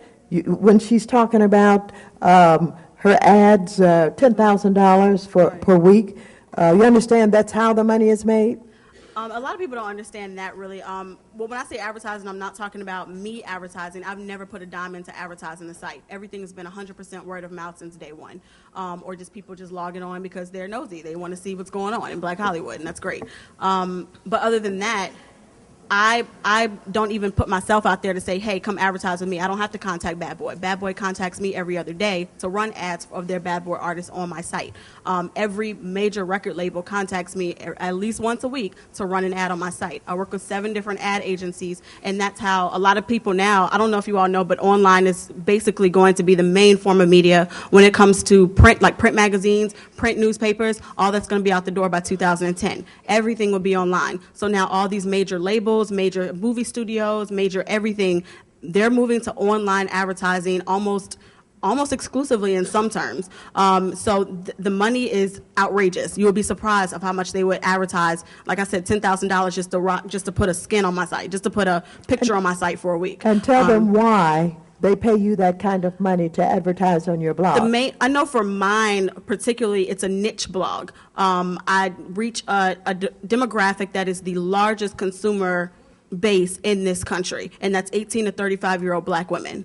And if I have that right there at one click, they can see, that's their demographic. They can get them in one click. They're much more willing to spend, have a $10,000, $15,000 budget where they're going to guarantee reach that demographic, as opposed to spending $1 million and with I don't know, advertising on a billboard where they might reach 10% of their demographic. It's more efficient for them to go to that demographic and go to them directly and pay them whatever they need to pay to get it done. And like I said, I work with 7 different ad agencies. Those ad agencies come in, they broker my deals for me, and they just take a small cut. I get everything else. So I run all different types of ads. I keep everything as streamlined as possible so it's not overrun by ads like a lot of these sites are. But if you're a big site and if you keep things up to date, if you're a good site, people just like to go to it, you're going to make a good amount of money, and you have to make it your business. I don't let anybody take stakes in it. I don't portion off my money to other people. Everything I do is 100% mine. Nielsen, are you measuring the blogs? You do? Everyone advertises on blogs now. Obviously, this is of growing importance. All right. Yes, ma'am, young lady. You're next. Hi, my name is Mariah, and I'm a senior at Thomas Jefferson High School in Richmond, Virginia. And, my question is, being that you all are successful black people, how do you feel about the young black people and even the older black people who are saying that they're not going to vote for Obama because they feel that they don't want another Martin Luther King situation or another Malcolm X to happen? I think it's a cop-out. If somebody makes themselves electable, if somebody runs the race to become president, then he's already saying that he's willing to take the risk or whatever may come. So I think it's a cop-out for somebody to say that they're not going to vote for him. He's already done that, you know what I mean? And there's nothing they can do to change it. And honestly, I don't foresee something like that happening. I mean, I don't know if I'm just too positive or just too optimistic about things, but I don't foresee anything like that happening. I think that people should vote their heart and vote their mind and not worry about what's going to come and just hope for the best. Okay. All right. Any other response to that? All right. Next. Good afternoon. My name is Kayla. I'm a junior at Thomas Jefferson High School. My question is actually directed towards Ms. Natasha. Have you ever been discouraged from discrimination on your blogging site? And if so, what have you done to What type of discrimination? Any type. Your race, your So do people discriminate against me? Yeah, or your side or whatever. Oh, definitely. Like I just went through a whole hacker situation, and they were targeting, it was a very formal, very sophisticated thing that was they outsourced to overseas in Japan, and they were attacking urban or hip-hop bloggers that had a large presence on the internet, things like that. And I have to pay a ridiculous amount of money per month to control that. I even have Sensei, who's a web forensics team who they only deal with the CIA and certain private people, and they even said this is one of the most sophisticated things they've seen. So things like that, of course, there's people all over this world that don't want to see positive images of the black community, or they're just jealous. They don't want to see you doing well. They want to put you down. And when it comes to discrimination against me in the whole business aspect, there's tons. There's ageism. You get treated people are very quick to not give you respect, because as soon as they find out my age and as soon as they find out that what I focus on, they don't take me seriously until they start to see the dollars that I can bring to them. Then they want to come back and give me even more money, because they're like, oh, really? Oh, well, now we should maybe take you seriously. Well, yeah, you should have known that the first time. So, now it's getting better. It definitely is getting better, but I do go through a lot of that. What do you do to keep going? It's a passion of mine. I can't stop. There's too many people that love it. So, I mean, if I just feed off of people, you know, like if people love it, if people want to see it.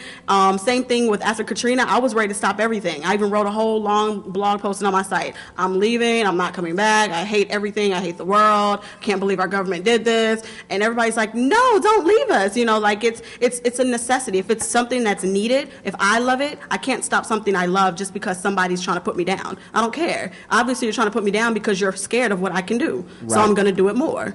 And this, you know, you all love the site. I mean, people want to read it, so why would I stop?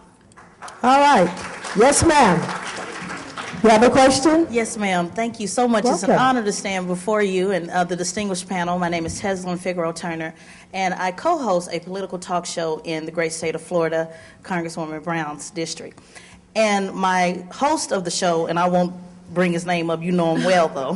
From California? Yes, you know him well. Okay. Yeah. I won't bring his name. I won't throw him under the bus. But he constantly criticizes me because I quote hip-hop a lot. I'm from the Generation X, real hip-hop, you know, so I can quote Little Kim and Betty Wright, but I also can quote the current bailout situation as well. You know, I'm also familiar with local politics. I'm also familiar with what our Congress is trying to pass. So my statement is, I would love to see our generation of hip-hop artists become more involved in the process. We could use those lyrics on the Hill. That's where the real power is. And if we just continue to keep ourselves in a box, and I know hip-hop is powerful, but it's even more powerful to have someone like yourself actually being up for debate, you know, right now in Congress. So I encourage our generation, the hip-hop generation, to use those words and verbs. And when you said my intelligence begins where your curriculum ends, we need that in our Congress, we need that in our state legislation, and we need that in the White House. That's why so change is one thing. But we also say pray and then move your feet.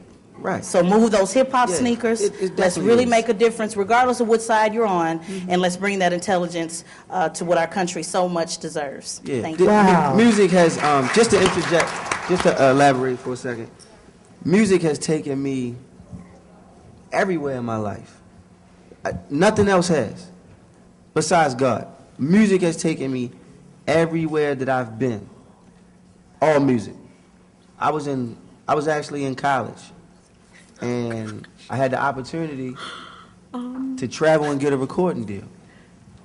I had a choice to make. A lot of people in my family hadn't went to school. When I was in the process of trying to go to school, I didn't know how I was going to get into school. We had no money. But I ended up going to school, but like I said, everything that happened in my life, I don't regret anything because it got me where I am now. So music took me everywhere. I recorded. I was in you from LA, right? I was in Burbank, right? I recorded at Will Smith studio in Burbank for like a month straight. I stayed on Hollywood Boulevard at the Roosevelt with Lindsay Lohan, Tay Diggs. You know what I'm saying? Like I'm like, that's Lindsay Lohan. She weighed like 39 pounds. But like I'm really next to her. You know what I'm saying? Like I'm really sitting next to her.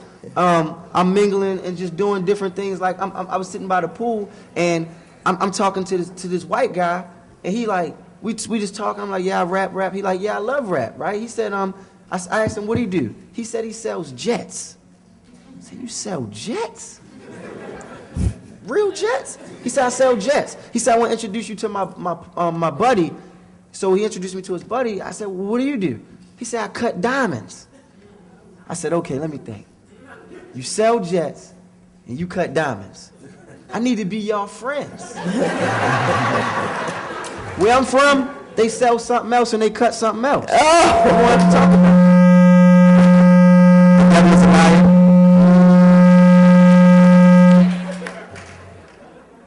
But basically, music has taken me all these places, and I have the opportunity every time, it never fails, to expose a different culture, a different genre, a different person, a different demographic to hip-hop as we know it. And basically, I'm not going to say that's just my gift, but that's one of my gifts. So as you were saying, I might just be at the next, you know what I'm saying, the next presidential debate, you know what I'm saying? And I'll be right there. And I'll be right here to say everything I'm going to say. Yeah, I would love to see you write something on the bailout. And I don't think McCain, I already did. You did? Yesterday. Okay. Yesterday, I said I never told a lie. I never told a tale, I don't brag. I got $700 billion bailout swag. Real talk, because I'm in tune with everything that's going on. And it's important for the children to know. Yeah, and I don't think McCain quick enough to keep up with me. Well, or Paulson, for that matter. Let me just tell you that the debate is going to be on tonight. Good. Please watch it. You're going to see McCain get his clock cleaned. He tried to get out of it. He tried to have people believe that somehow he was needed in Washington for the bailout. He knows nothing about the economy, so he was not needed in the discussion about the bailout. And so it didn't work, and he's got to be there, and I'm stopping everything, and I will be glued before that TV set because I'm going to enjoy watching him get taken out, okay? Ms. Waters. Yes. Do you know that if they were going to go through what they were proposing, that it would take the deficit up to 11.3 trillion? That's right. You're absolutely correct. As you know, the Republicans basically denigrated Democrats because they said we were tax and spend liberals. And when we were in power, we worried so much about balancing the budget, and Bill Clinton did it. He balanced the budget and even had a surplus. And since Bush has been in power, he has created the largest deficit that we have ever known, and it keeps going up. And adding to this would be $700 billion in a bailout that most people don't even understand the connection between Wall Street and their daily lives. So it's one of the things that we've been spending hours on and will continue to spend a lot of hours on because the members of Congress need to have a lot of questions answered, need to have a lot of input, need to really understand what's happening on Wall Street with Fannie and Freddie, and need to understand the implications for credit, not only for home mortgages, but for every other aspect of our lives. So we're working on it, and even though they said they had to have the answer right away, they're not getting an answer right away. We'll have to stay here and work on this until we make sense out of it. Yes, ma'am. Oh, you want to say something? Yeah, I know you asked the question, like, what do we do every day? And I didn't answer it. And you saw me smile at you when they kept going because I didn't really want to answer it. I didn't want to talk about what I do all day, every day. But you kind of brought up one of the things that I did, I guess, and it gives you an example of the type of thing I do. And I do, a lot of my own web design. I have like 4 databases, all of that stuff. I have Facebook, MySpace. I do my graphic design, my tour, I'm on, what do you call it, people tour, whatever. The people who find flights or whatever. I do all of that stuff. Yeah. You're on your own booking agent. Yeah. my own booking agent, my own manager, right? Right? But in addition to that, one of the things that I do is try to understand what's going on in the world. And at 2, 3 o'clock this morning, that meant that I was up, first of all, listening to Bill Clinton, trying to figure out, what his take on that bailout is. And then they were talking about the deregulation. So I guess about 3 or 4 o'clock this morning, I started looking up the Glass-Steagall Act, because I was trying to remember what it was all about. And the Glass-Steagall Act is the act, that when they first set out the banking system, they said insurance companies, banks, and investment firms should all be separate businesses. But somewhere, I guess it was 99, somewhere around 99, Senator Graham had an act that repealed the Glass-Steagall Act. So what ends up happening is you have banks in the investment business, and they argued for it because at the time, I think America had like 14,000 banks, and other countries only had like 3, 4, like, Spain and Canada. I mean, you got Banco Santander in Spain, and you've got, banks in Canada and in Tokyo they just have like a national bank. You know what I mean? So American banks felt like they weren't competing. So then you lost the S&Ls, then they deregulated. But then you end up with a problem where the same people who are taking in people's assets, taking in your deposits, they already had the incentive to make loans because, banks work the opposite of any other business. On a bank's balance sheet, a loan is an asset. Your deposits are their liabilities. So they already have, they're already inclined to make loans whenever they can. But when you repeal that act, what you end up having is you have the same people who are taking deposits also trying to create investment income as well. And when you have things like collateralized mortgage options, when you have these securities that are collateralized by mortgages, then you find yourself in a situation where you have a conflict of interest. So I think that the problem isn't deregulation in and of itself. The problem is quite simply greed. You put the banks in a situation where they could take from the average citizen, and they just kept making loans to hide it, and eventually, like all houses of cards, it falls down. Exactly. Well, there's a lot to be learned about subprime and the fact that it's at the epicenter of the economic crisis that we have. He did allude to the mortgage-backed securities, and they put them in tranches and put them up on Wall Street. And even the rating agencies gave them AAA, and they created all of these exotic products that never should have been on the market, no documentation loans, teaser rates that reset and quadruple the amount of the mortgage. And he's right. It's a house of cards that's all come crumbling down.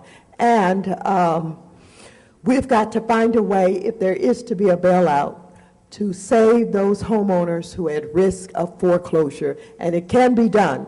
All of these banks have what is known as loss mitigation departments, and they should be doing modifications and workouts on the loans. That is, taking one of these loans with an adjustable rate mortgage, stretching it out to a 30-year fixed, and refinancing. And we're working on that. I mean, this is what we're spending an awful lot of time on. And even while I'm here today, when you saw my chief of staff run up here about an hour ago and show me a piece of paper, what he showed me was language that we had developed that is still being negotiated, and what they was asking me to settle on in terms of language that would go in to help get these loan modifications. And I had to sign off on that language and run it back to the Senate, where they are, again, doing these negotiations and coming up with what is going to be the shape and form of any bailout. We have to get that in there. We had to get in affirmative action language to make sure that all of our people of color in the securities industry, the black professionals, don't get locked out of the management of the assets that are going to be acquired. We had to protect our small banks and our minority banks, and so it's a lot of haggling going on.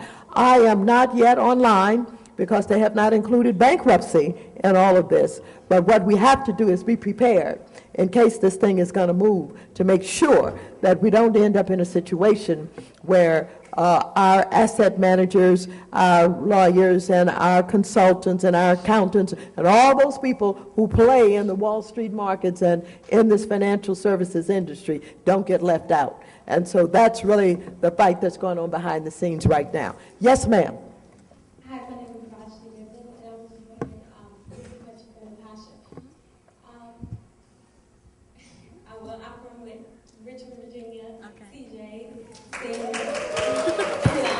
I was wondering, with everything that's going on in the world today, why do you think it's so important for people to know what's going on, and with celebrities and things such as basketball? Well, one thing is, well, first off, I'm one of the only sites actually that does include social activism and what's going on in the world, what's going on in politics, what's going on with just anything, especially Gina 6. My dad was actually the lead attorney on the Gina 6 case, so I always had up-to-date information. I always include those things in my postings, unlike many other sites. However, I did start this site as a celebrity site, just because there's always going to be turmoil across the world. There's always going to be a crisis in our country. There's always going to be something going on. That does not mean that we can't have additional types of media or other things that can be either escapism for people or just, something just different for them to look at for just a few minutes out of the day. I don't think that hurts anybody. It actually could help morale.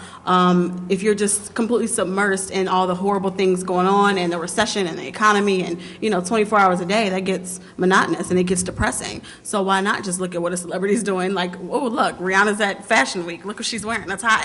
It takes you 5 minutes and you feel a little bit better about your life, and then you go back to your life. Why not? Clearly, it is also a sin business, quote unquote. And I'm not sure if you all know, but like sin businesses are, gambling, alcohol, cigarettes, everything, those types of things always excel and always accelerate in times of crisis. And that's for a reason. People need some kind of form of escape. So. All right, we're going to wrap it up. This will be our last question that we have here. And Natasha, you mentioned that you gossip and you blog about your celebrities and fashion and all of that stuff. And I noticed you had on some quite unusual shoes. Oh, gosh. Before you leave, I want you to show them the shoes you have on, okay? She wanted me to come down there with that. I feel like really embarrassed by that. I don't know why. How many people can wear this fashion? Oh, gosh. It's just every day. It's not that crazy.